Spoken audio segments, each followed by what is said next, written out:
Of course, Queen Mother Champion Chase Day, the Wednesday. The last race is also a Grade 1. It's the Weatherby's Champion Bumper. Grade 1 race. Willie Mullins dominated it last year, as he's done for many years. Envoy Arlen, though, 7-2. Blue Sari, 5-1. Get in the Queue, who burst out of the fog at Exeter a couple of weeks ago, 10-1. Abracadabras, 12s, along with others in there as well. I think we can go back to the Dublin Racing Festival, Martin, and the performance of Envoy Arlen. Yeah, as we pick this up, just keep your eyes on Meticulous on the inside, blue and orange colours. Just there, he'd raced handily, but you can see Envoy Allen, Cheveley Park colours on the outside. Now he gets a clear run, he's kept out of all trouble.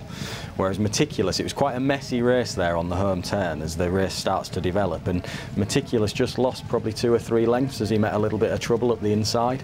And he stays on and closes the gap on Envoy Allen inside this final furlong now, having really lost all chance of winning on the home turn. So I'm quite interested in him at the prices. I think he's obviously a talented horse with not dissimilar form claims to the favourite, really, if you take a more positive view of him meeting the trouble there as well.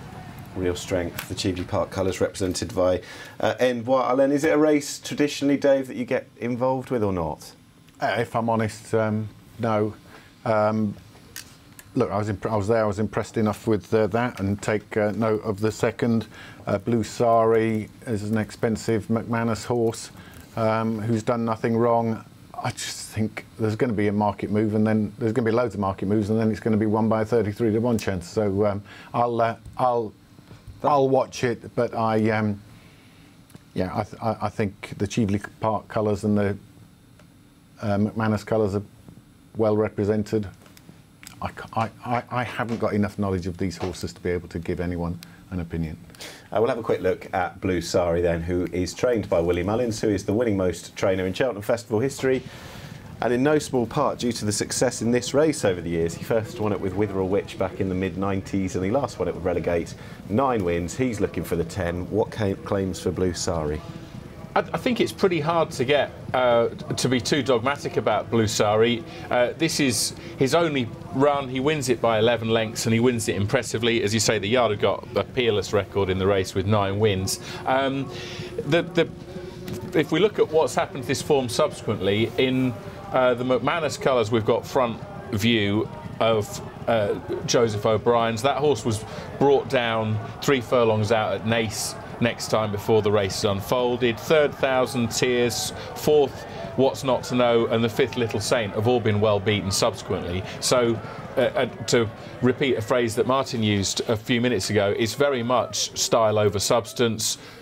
You know, of course he dashed away and won it by a wide margin, but the value of the form, I think, is anyone's guess.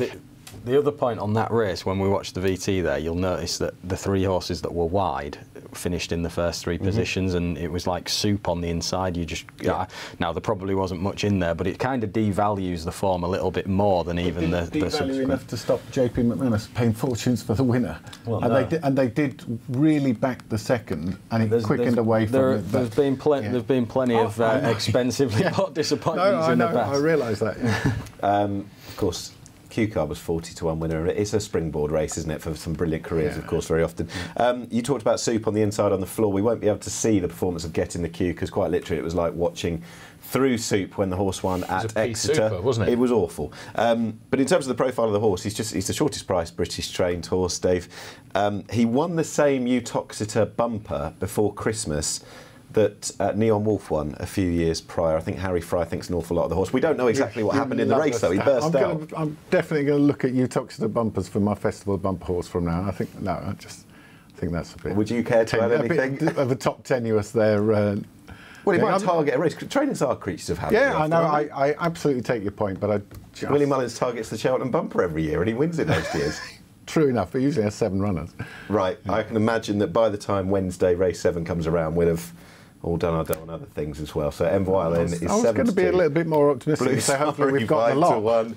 Get in the Q10s. If you get a chance, have a look at the video of Ask for Glory. I'm speaking to everyone at home, but Ask for Glory's win at Chepstow, very impressive. Paul Nicholls' horse won his point-to-point easily, and he cost a small fortune as well on the back of that. So I suspect he's going to he'll be a horse that might well attract a little bit of support from that 16-1 that you can see on the screen there. And the Tizzards have Master Debonair absolutely primed, it seems, for the bumper. He won that race at Cheltenham back in the autumn, not seen since, and they say that he is clearly the best horse they've had for a bumper since Q Card. So 9 years on, might they win it again this time with Master Debonair?